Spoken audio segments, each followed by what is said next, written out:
Hey squads, today I want to talk to you about something that's become more and more of an elephant on the PCT, and that is wildfires. So if you're familiar with the Pacific Crest Trail in any way, you're familiar that wildfires have become more and more of an issue out there, which has caused the ability to through hike within a continuous footpath to diminish tremendously. Now, I successfully through hiked last year. I was able to do it all in one go, one continuous footpath. And basically the only way I was able to do this was hike incredibly fast. I managed to do it just in 4 months. I flew through the desert within a little over a month, got through the Sierras. Somebody in Yosemite told me that if I wanted to not have to deal with wildfires, I would have to be out of California by July 1st. Managed to get out on June 28th. Did the Oregon Challenge. There was still snow in Oregon. There's still snow in Washington when I got up there, so that was interesting. It was a little bit of a high snow year in Washington and Oregon. It was, however, a low snow year in the Sierra, which led me to be able to do this. However, there were 2 fire closures that were still in effect from previous years. The one in Southern California, which I believe was in place to protect the frogs. Now, there was an established detour around it on the road that I took. A lot of other people took it. There were people that walked through there, but basically at that point everybody was just like, protect the frogs. You don't need there's an established detour that doesn't really add anything on, so go ahead. Just take the detour. And yeah. And then there was also a fire closure in Oregon from the previous year. Everybody I was around said they were going to hike through it. I hiked through it. I don't necessarily recommend that. I did get caught, so that's a ways. People were getting fined. I don't know anybody who did get fined, but just be aware that if you get caught, you can be fined and you can get your permit revoked. So just be aware of that. The fire closure I walked through did eventually open up that year, just like a month after I walked through there because I was so early. So I'm not sure exactly why they had it closed. I don't know. I think they just hadn't got a crew in there to assess the damage yet or something. I don't know. But yeah, just be aware of that. It's more of a do as I say, not as I do type of thing. But yeah. And I definitely do not recommend walking through an active forest fire because that is stupid and don't go there. I, however, did not have to deal with anything like that because I walked so fast. Now,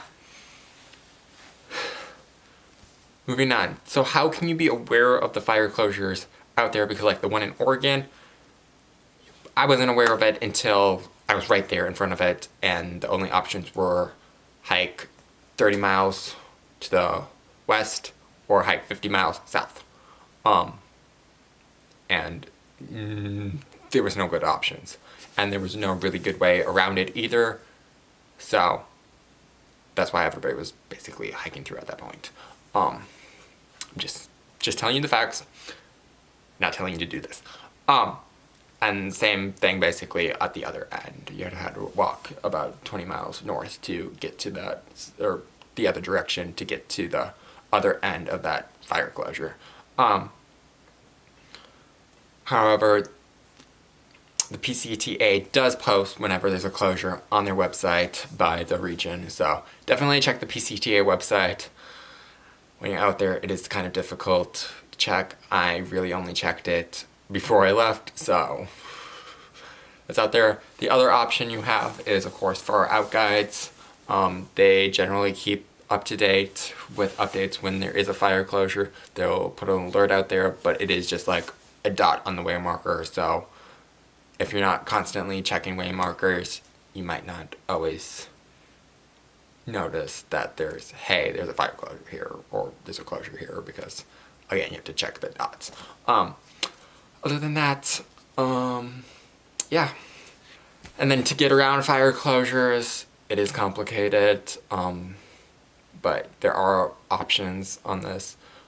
First off, far out again, when I walked through Oregon, there was a shuttle service popping up to shuttle people around that fire closure that I saw, but it wasn't starting until after I was long through that area, so it wasn't an option for me. But it's an option sometimes.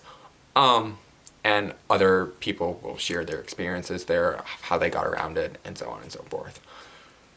The other option you have is to ask trail angels. I know this is controversial, but the PCT is an established trail and there are Facebook groups, and it never hurts to go out into one of those Facebook groups and ask, hey, this is my situation, can anybody help me? Worst case scenario, they'll say no. And obviously, don't expect anything, just be polite and considerate. And then finally, if you do skip a section, what does this mean for your through hike? Well, obviously, that depends upon how you justify your through hike.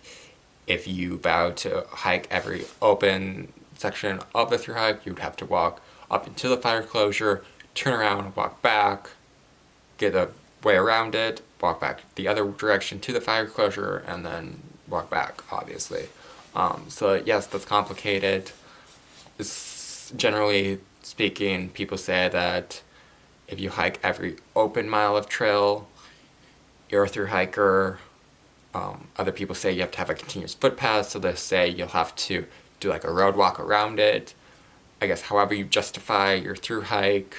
Also, if they were to open that fire closure, do you have to go back and fill it in?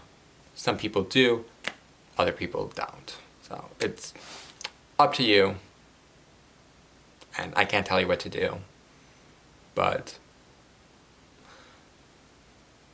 for me, I had to have a continuous footpath, so that's why I hike so fast. Otherwise, I would have had to. But yeah, hopefully that helps. Again, the only good way to work around this is just to hike fast. And if your body can take it, good for you. If not, no stress. This doesn't take away from your accomplishment. So, I guess until next time, may your elephants